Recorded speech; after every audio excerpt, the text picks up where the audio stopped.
I guess I am up first here. Thanks everybody for being here with us this afternoon. Martha, thank you for putting all this together. This is awesome.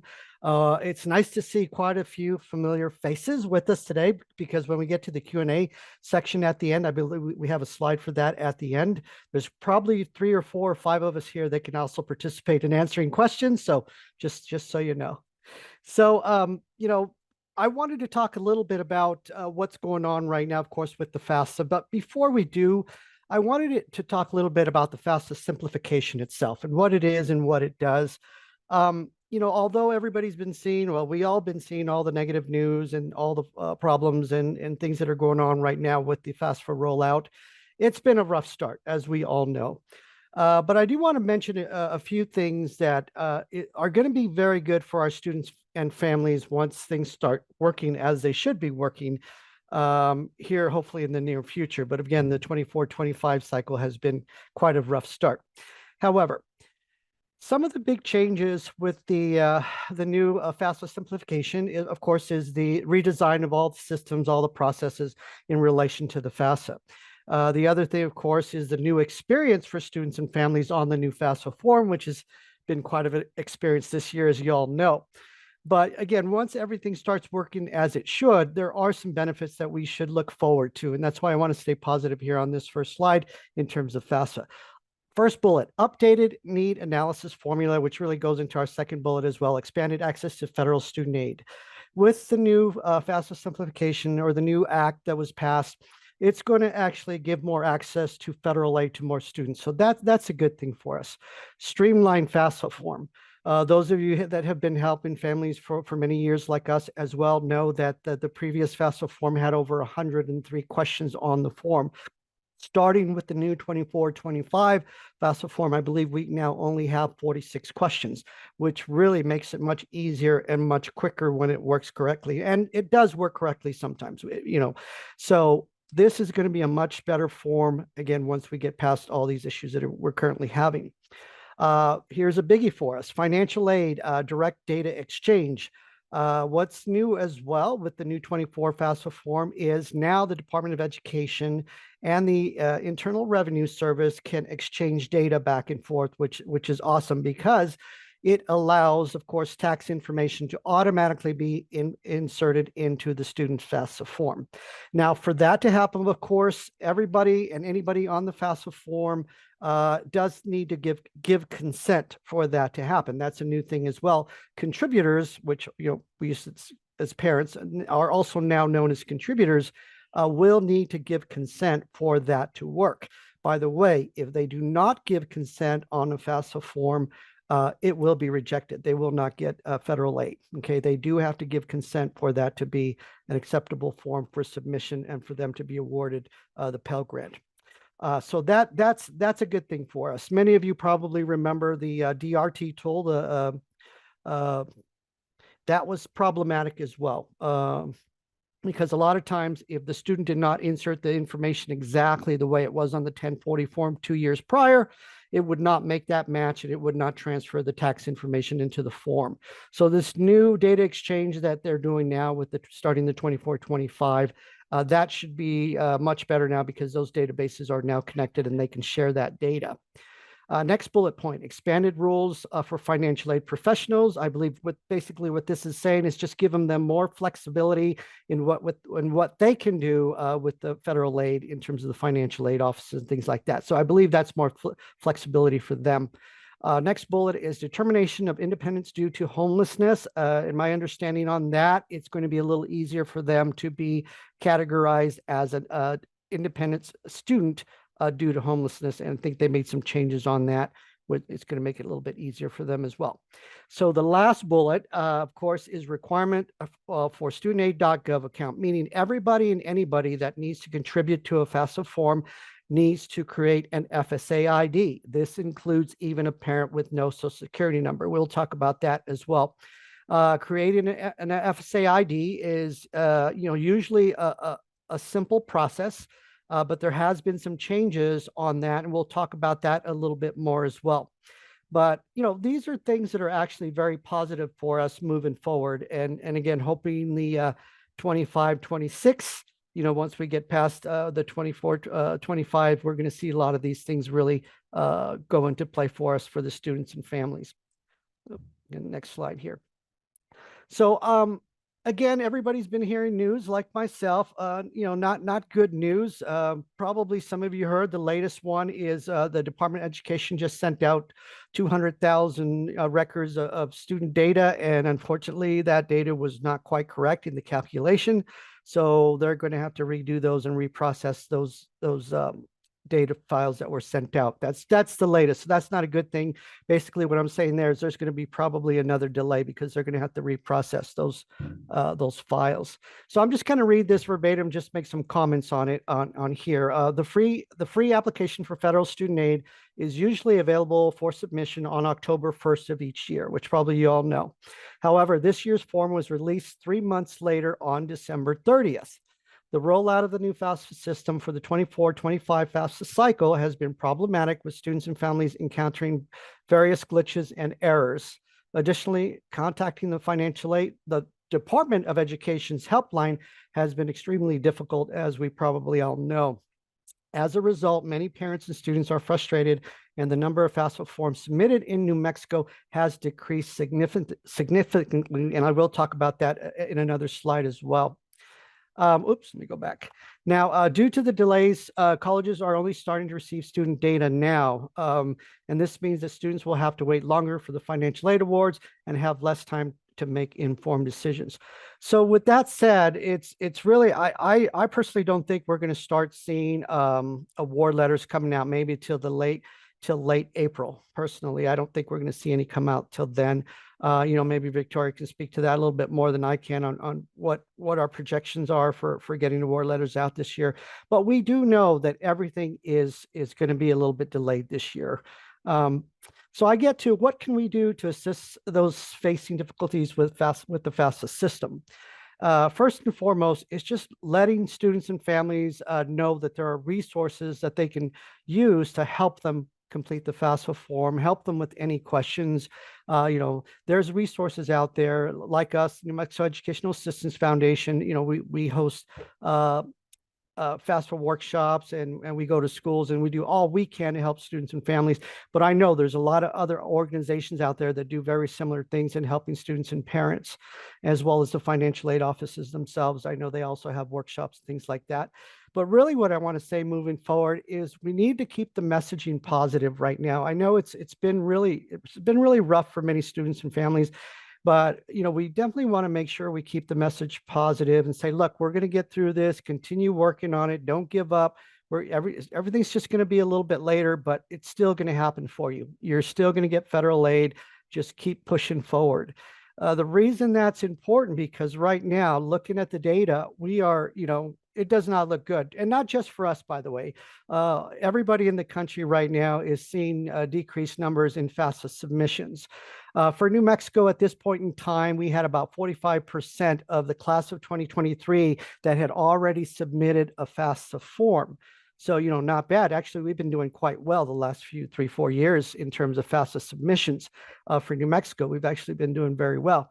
At this point in time right now, when this data came out, we were at 29%. That's quite a drop here for New Mexico. So basically what that's saying is we have over 2,600 students that have not submitted their FAFSA form or have tried and haven't been able to. Okay, we do have a lot of that as well. And that's where a lot of those frustrations are, is where students are trying to submit the form, but because of some of the errors and glitches that they're receiving, they just can't get past it. So I think that's where we're seeing some of those numbers as well. We got negative, 2,600. There's probably some that have been trying, but just have not been successful in terms of submitting a FAFSA form. So again, we just need to keep helping as much as we can and keeping that message positive and saying, we're going to get through this. Don't worry. It's a little later. Oh, well, we're still going to get it done. We want to make sure we find those students. There's 2,600 FAFSAs that we should have right now that are not completed. We need to get those back. And I think we're all going to do that. Everybody around the country with similar numbers are doing all they can as well to offer additional activities, additional events, things that are going on to try to help students and families. So I wanted to share a few things. I did send Martha a few flyers to share.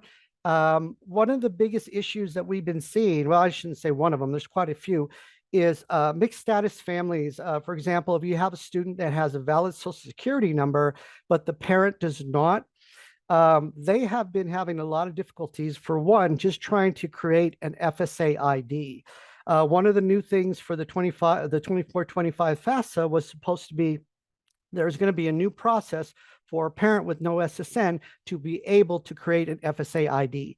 At this point in time, honestly, I have not seen that work. Mostly it's just an error, and then that error pretty much takes them to the manual process. And that manual process is pretty much what's on this flyer. So I think we're going to be sharing this flyer with you. And so if you're helping students, mixed status family students, and you need some help, I would definitely look at this flyer because it does a good job explaining what you should be doing. But again, it is still a manual process. One of the new things for verification in terms of creating the FSA ID as well is it has to go through what is known as the TransUnion process. What that means is basically the TransUnion is going to try to match the information that the parent uses to try to identify that parent. And if it cannot make a match, then they're going to be sent to the manual process. Now, we have been having students also submit paper FAFSA forms because of all the difficulties. There are still a lot of students that may have submitted a paper FAFSA, which is fine. This is good. I mean, at least you're getting something in. I still want them to try it online as well, by the way. But if they submit a paper FAFSA form, that's great. However, we do need to keep in mind that information that they entered on that paper FAFSA form that they sent in still needs to go through the TransUnion verification process. And if they don't make that match, even that paper FAFSA form will be rejected. And I believe they'll probably get an email saying so that paper FAFSA form was rejected. So again, although they may be submitting a FAFSA form, paper, they still want to make sure that goes through. And if they don't, again, I believe they're going to be sending out an email saying it was rejected. It still needs to go through that TransUnion process. And that just has not worked for everyone. And unfortunately, I think we're going to be in some situations where they're just not going to be able to get it done. I hate to say that, but I do see that happening this year.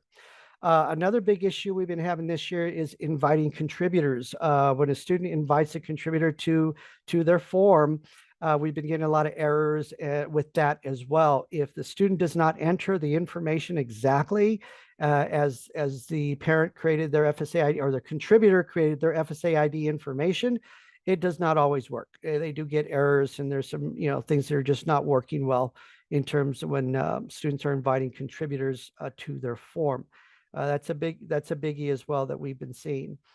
The help center. Well, I have some good news for that, and I hope students and parents are seeing a difference now.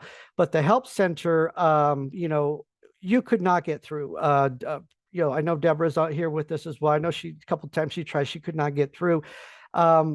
Very difficult to get to the helpline, to the Federal Student Aid helpline to get help on the FAFSA form. However, they recently hired additional staff to resource these calls coming in, the helpline. So we are hoping that folks are able to get through now a little bit quicker than before. So if you have an issue with a parent and student, have them call that 1-800 number and see if they can get through as well. Because again, they can get to things that we can't, especially if the issue is with an FSA ID issue, for example, you may want to let them know, ask for a tier 2 specialist, because the tier 2 specialist on the support line is what is known as an FSA ID specialist. So they can probably help a little more because they're trained a little better with that in terms of helping students that are having issues, or parents, I should say as well, that are having issues in creating their FSA ID. One of the things that students and parents had to do before, when they were receiving errors trying to create their FSA ID because of something did not match, they couldn't get past the TransUnion verification process, is they would have to call in the 1-800 number and get a case number, right? Well, how frustrating is that if you can't even get through? Some of them, this is, I think, probably where we may see some discouraged students and just try, just quit and try. They just stopped trying because they couldn't get through on that 800 number. And again, that's why it's important that we continue sending out that messaging and say, hey, come on, try it again. Let's do it again. Let's do it again. We'll get through. But that they no longer have to call the 1-800 number to get a case number. Now they will receive an email to the address with the case number. So they do not have to call the helpline now to receive a case number for the issue that they're having trying to create their FSA ID.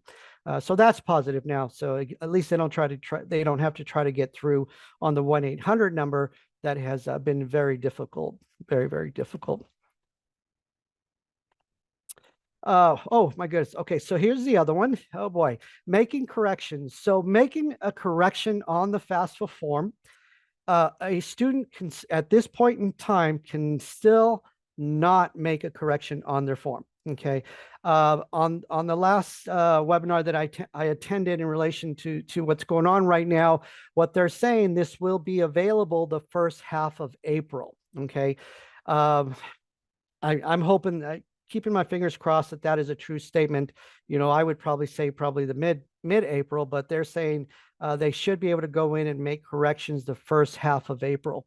By the way, many of the FAFSA that have been submitted, a lot of them need corrections.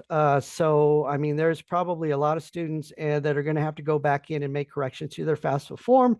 Another frustration is they can't get in there right now. And to do that, and again, what they're saying, the first half of April, they should be able to do that. Right now, they try making a correction. They're going to see a banner displaying that they can't make corrections at this time. And the make a correction button is grayed out at this time. So they get the grayed out button right now if they try to make a correction. And I just verified that recently with Gerald. I know Gerald's on this call as well.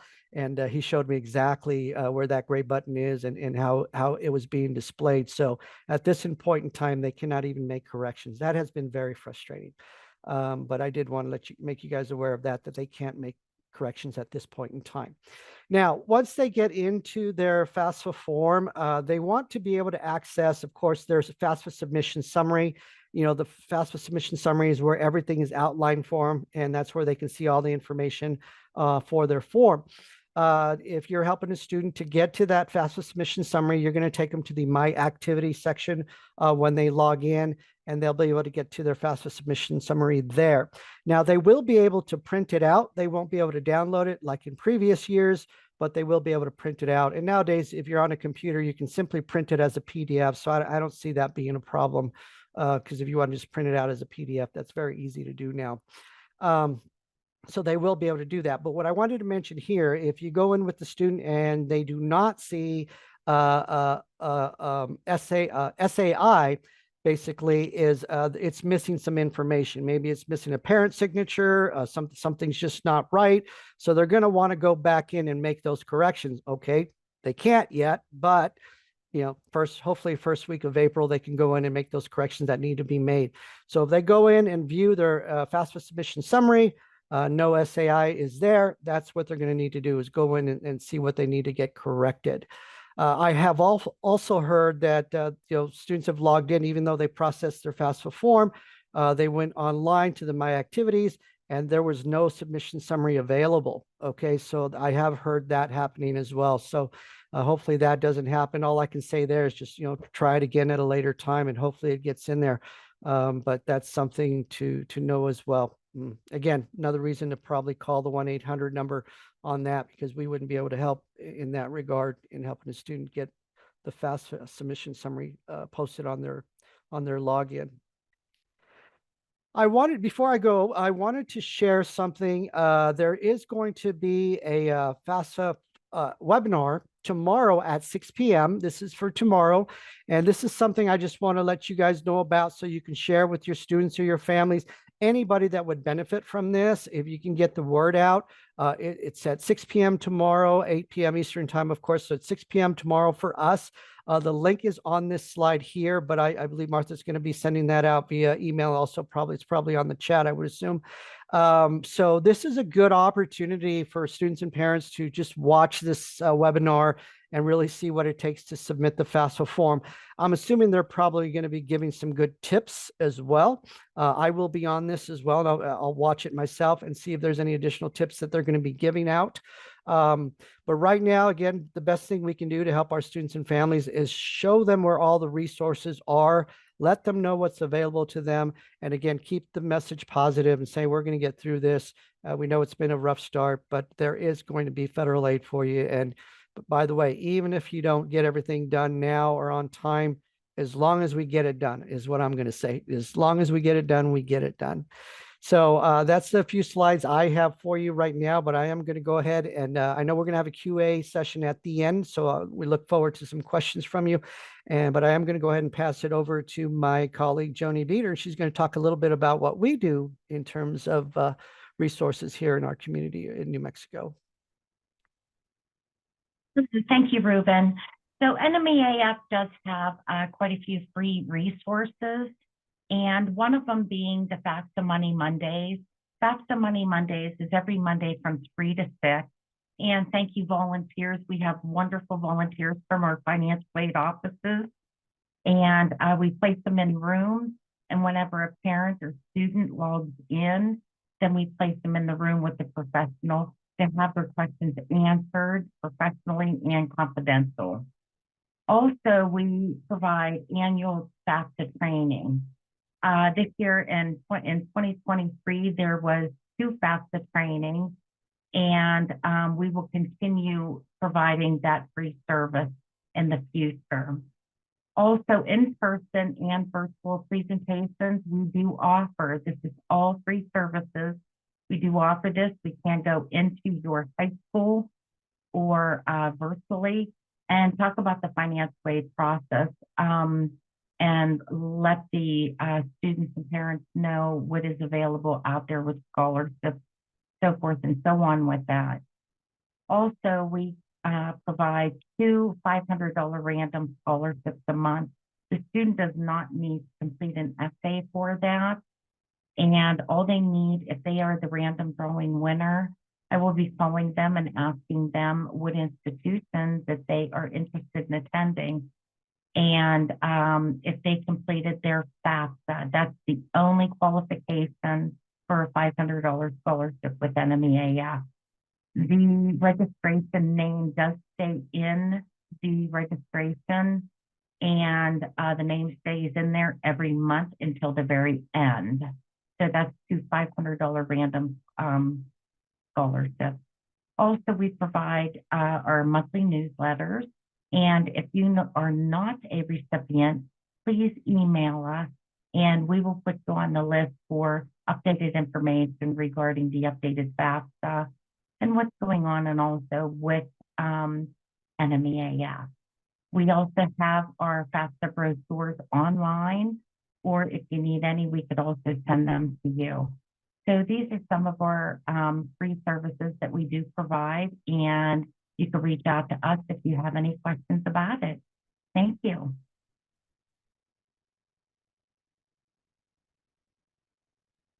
And now we're going to go ahead and turn it over to Victoria. Miss Victoria.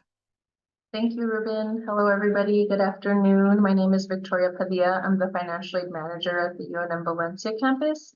I'm going to go over some information about opportunities that students that are attending college in New Mexico have, and then just some more information about FAFSA and getting us through the next few months up until the fall semester. So first thing we're going to talk about is the New Mexico Opportunity Scholarship. I'm sure most folks have heard about this. So it was advertised as free tuition for all New Mexicans. It is not free tuition for all New Mexicans, but is tuition-based scholarships for New Mexicans. So for our high school students, it works in conjunction with the New Mexico lottery scholarship, and it helps to pay their tuition. For returning learners, so adult learners or students who may be stopped out and are returning later, there's an opportunity for them to utilize this and attend college and get their tuition covered as well. So the Opportunity Scholarship is a little bit different than the lottery. It has different rules, but there are different ways that students can utilize it. So as a high school student, there's options for them to get a certificate, and the Opportunity Scholarship would pay for that. There are opportunities for returning learners to come back and finish their associates and pursue a bachelor's. So there's some different things. We have a flyer that's going to be included in the chat for you to go over, but it kind of lays out all the rules. So if you all have questions about exactly how it works, and I'll have some more information in upcoming slides, please ask those later. We have plenty of other support on the chat as well for people to help answer questions about those. So questions about stacking the financial aid and opportunity scholarship. So this also goes for the lottery scholarship. There are different, when we talk about stacking, it's the way that your financial aid pays for your bill, for your tuition, and for other costs associated with school. So the first thing that's taken in consideration at the bottom of this pyramid is state scholarships. So other state scholarships that you receive would be either maybe possibly from your institution, it could be from the state of New Mexico, there's different types. So that and the opportunity scholarship both pay tuition. So you cannot pay tuition twice, you can only pay tuition one time. So that can get a little confusing to students because they think that they're gonna get a refund, but it doesn't work that way. So it pays your tuition and that's covered. And then your other financial aid coming from the FAFSA or grants or additional scholarships, that's what comes in that third place. And that's when students might see a refund or they just have money for their books, for their housing, for other things. So it can get confusing for students, but it's really trying to decide which scholarships pay tuition, and you cannot pay tuition twice. So you're not going to get a refund. It's not going to get paid twice. Only one of those is going to pay. So sometimes it's like split up half and half. Sometimes it's all one. It can get a little confusing, but the financial aid offices are there to help you break it down. There's also recruitment and folks like that that are in the universities that can help explain this information to you as well. So like I mentioned before, the Opportunity Scholarship does pay for other things aside from associates and just a bachelor's. There are certificate and trade programs that are covered through the Opportunity Scholarship. So these are just some that were listed here. They're high need fields that students are pursuing. And I feel like when I'm out in the schools, when I'm talking to young people, they are interested in doing certificate programs. They're not always interested in pursuing a 2-year or a 4-year degree. So I think this is good to mention to them because even if they get these certificate programs, they can potentially still enroll later and utilize that opportunity scholarship and pursue an associate's or pursue a bachelor's degree if they decide. So it's good to mention it to them. Again, it pays tuition, so it doesn't cover all the supplies that you might need for these programs, but the FAFSA might help cover those as well. It really just depends on the program and the certificate and things like that.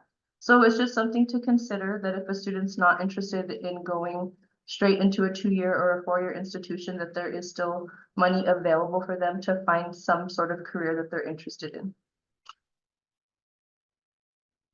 So just some more information about New Mexico scholarships. So the FAFSA is not required for these scholarships. You do not have to have a FAFSA on file in order to get the lottery scholarship or the opportunity scholarship. So that is something I do like to mention to students because while we encourage you to get the FAFSA done, it's not going to prevent you from attending college in the fall if it's not completed. So in addition, these scholarships are not based on citizenship. So if you are undocumented, if you have students who are not citizens, as long as they graduate from a New Mexico high school, they are eligible for these scholarships. So just keeping that in mind that there is opportunities for students, and that includes the certificates as well, right? So you just have to have those high school transcripts and then you'd be eligible. I did want to mention a couple things that people may not be aware of. There is something called a gap year that students can utilize through the lottery scholarship. They have 16 months from the time that they graduate high school into the time that they enroll in a 2-year or a 4-year institution where they're able to still utilize the lottery scholarship and still be eligible. So if they decide they need to take a year off, sometimes people just need to take a break. Sometimes they go on religious missions, things like that.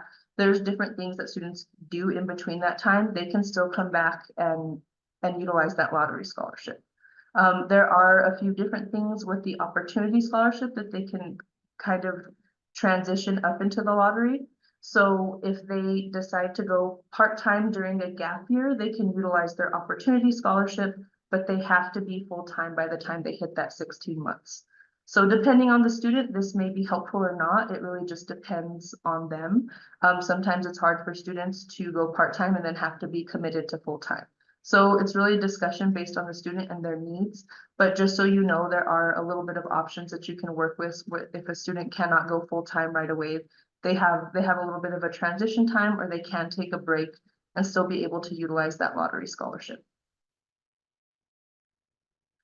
So this is just going over again about how much does the opportunity and the lottery scholarship actually cover? How much of your bill do they pay? So in combination, the two would pay 100% of tuition and mandatory fees for a recent high school graduate. So the student fees that are not covered is what they need to figure out. So depending on the institution, depending on the fees, there's certain fees that are not covered. So those are questions that the student can ask. Reaching out to people in recruitment, just reaching out to the school and asking exactly how much of these fees are covered. And all of it's listed as well on the websites. If you look up the financial aid websites for the school, the scholarship websites for the schools that you're interested in, they're going to have that information listed there. If you need help understanding what it means, then definitely reach out and asking those questions. So really, it's what else are you going to have to pay? Most of the time, it's books, parking, housing, things like that. So just an idea for students so that if they're coming into this year, their FAFSA is not done, they're freaking out, just letting them know that it's going to be okay. You know, there's payment plans, just asking those questions to figure out what am I going to owe and how much time do I have to pay that off, so that they're not worried about getting dropped from classes and things like that. So again, like I said before, reaching out to the institutions, reach out to the recruitment offices. They have that information. They're ready to share it. They're there to help students so that they can bring them into the campus. So and then asking about other things about starting at the school. So aside from the bill and the questions about tuition, what other scholarships are available? What else do I have to do to get started at school? What about new student orientation? Can I charge that to my account? How does that work? So all of those questions that aren't directly related to the FAFSA that students still need to take care of in between the time. Another thing I want to mention is that there are financial aid applications for undocumented students, depending on the school, and asking about those. So if a student is undocumented and they cannot fill out the FAFSA, there may be an alternative application for that student. At UNM, we have the UNM application for state aid. So that allows students to apply for state aid grants, possibly work study if they're eligible. So just also considering that it's not all the FAFSA, there are other forms of money and other things that students need to do to try to get that bill paid for. So this is just more information about the lottery scholarship. The lottery scholarship has been around a lot longer than the opportunity, so I feel like most folks probably know the rules around it. But we just wanted to list them again here. So just again, like I mentioned before, there is a gap year. Students do not have to enroll immediately after graduating high school. They do have a little bit of time if they're unsure. So just kind of listing out the information here. Full-time for a 4-year institution is 15 credit hours. Full-time at a 2-year institution or community college would be 12 credit hours. So there is a difference in the full-time enrollment. Either way, they have to maintain a 2.5 GPA and meet that qualifying term. So if folks have questions about the gap year or anything like that, we'll have time later during the question and answer session. So to get away from the state scholarships and go back to FAFSA a little bit. So like Ruben mentioned, everything is on a pause right now. The FAFSA is, we're still getting information from it. We still don't have all the information for our students, and the systems that we use to communicate with the FAFSA are still not quite updated either. So we're still in the dark as well. Everybody's in the same boat here. We're all just getting through it together. But just things that you should know. So like I said, the systems that the schools use to process the information are basically on a pause too. We had to update our systems along with the update to the FAFSA.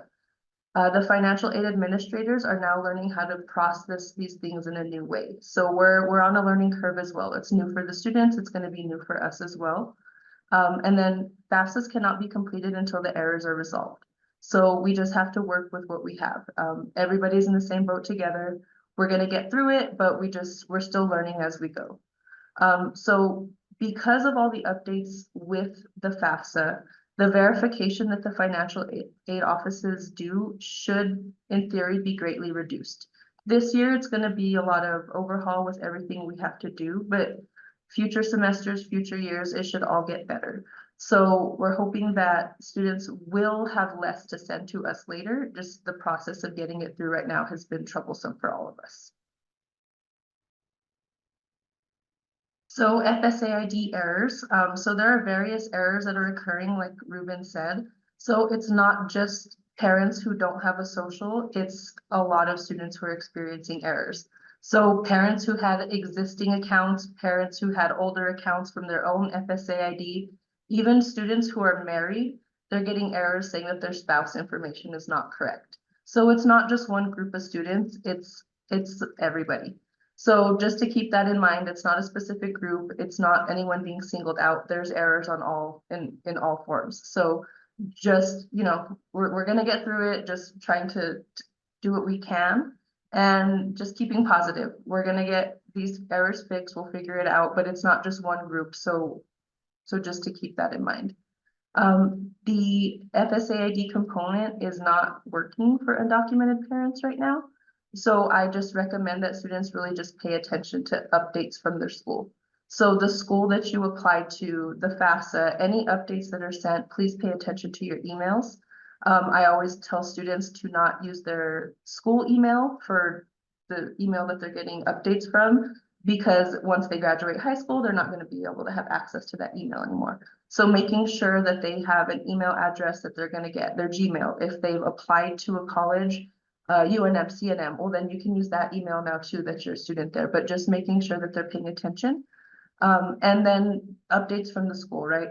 Anything that they tell you, just keep checking so that you're aware of things. And like Ruben said, there's a paper submission as a backup, but we still recommend that students do the online version as well. So checking with school about deadlines for those. Every school has a different deadline, a different priority date. So just checking in to make sure that students are covered, especially if they're going to an out-of-state school. And then what can we do to prepare? So what I've just been recommending to students is just remembering that the FAFSA is just a piece of their college application. It's just a piece of the puzzle. The FAFSA is not everything. Students come into my office all the time and they're worried that they can't start school because their FAFSA is not done or they just did it. And I always try to remind them that their FAFSA does not prevent them from attending class. Their FAFSA does not prevent them from registering for class. So just keeping those things in mind, that students still have all these other things that they need to do to get to college. So make sure to send your transcripts. Make sure you accept your scholarships. Those deadlines have not changed. So just making sure they're on top of things so that when the FAFSA is ready, then that's the last thing that they're checking off their list, and it's not everything and they're fully behind and they haven't registered and they haven't gone to orientation and all of those things. So just making sure to let them know that just because this thing is on pause does not mean that anything else is delayed. You still need to keep on track with all of those deadlines. So yeah, it is ideal to have the FAFSA done before school starts, but there's not a harsh deadline from the federal government itself. So just checking into your school's policies. When do they want you to have the FAFSA? When do they recommend that you have it by? What is their payment policy? What can you make payment plans if your FAFSA is not ready by the first bill cycle? All of those things. And then just remembering it's an annual process, right? So this year's been rough, but next year will be smoother and it'll get better and better every year.